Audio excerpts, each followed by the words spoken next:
Crowley.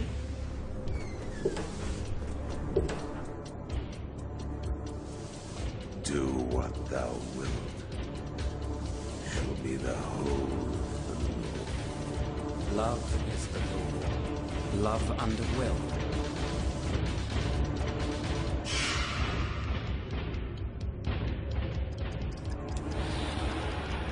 Midday. I did have to speed a bit to be on time. Well done. Time is important. Who's this? Alex the Pod, sir. I'm at Trinity 2. Reading theology like Simon's here? No, sir. Science. Science. Ah, the new magic. Excuse me?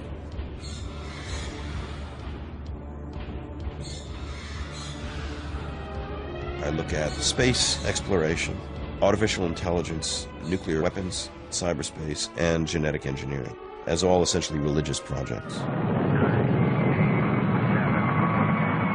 I spent some weeks at the archives in NASA, where the archivist had, simply out of his own interest, collected a great volume of documents about religion, and no one had ever looked at it before.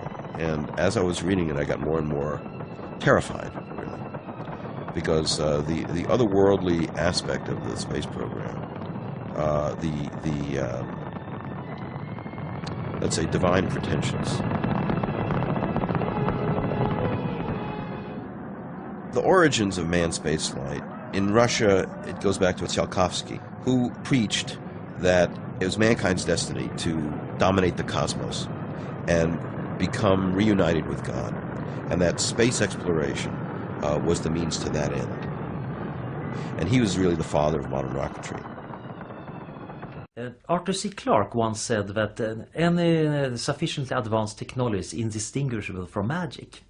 But I think that's actually the wrong way around. I think that we're trying to achieve magic through technology.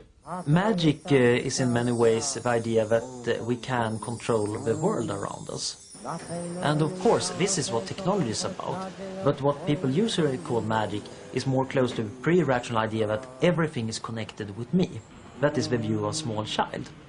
But as we grow up, we realize that things happen that are not connected to us.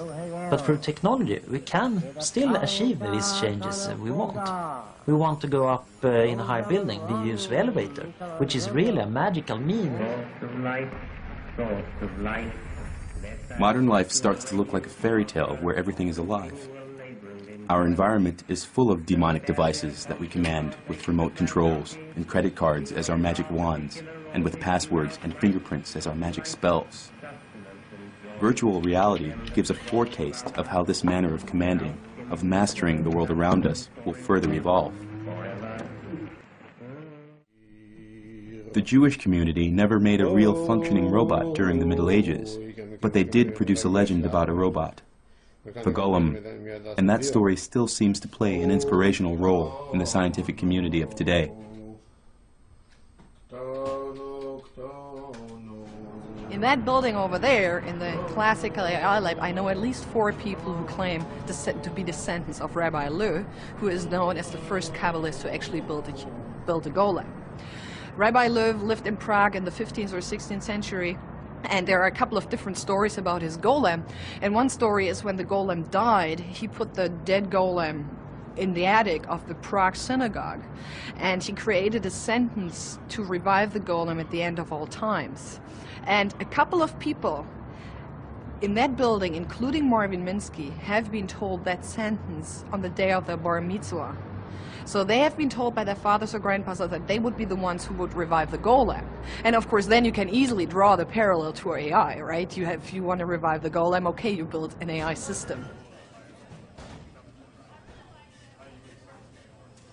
2 people who actually claim to be descendants. One is Jerry Sussman, a professor here, and the other one is Joel Moses, who is right now provost of MIT.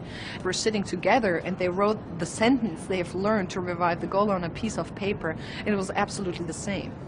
So this tradition has actually survived for 400 years.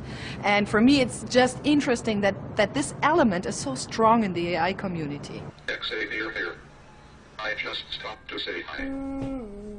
And there's one story where the golem comes to life and has on its forehead the terms Yahweh Elohim Emet, which means God the Lord is truth.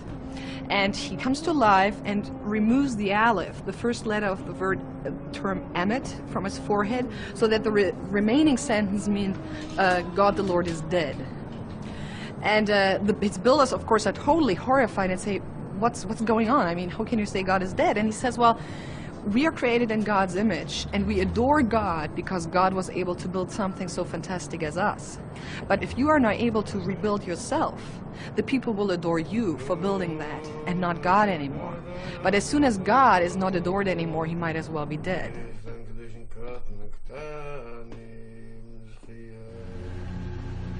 The notion that science and religion were enemies is really a historical myth. In fact, for most of our history, science and religion have been intimately entwined. The first time you have a really major separation between science and religion is when Darwin put forward his thesis that man was descended from apes and not made in the image of God. That caused a huge tension between science and religion. And in the late 19th century, a mythology was in fact created that science and religion had always been at war, which in fact is a historical myth.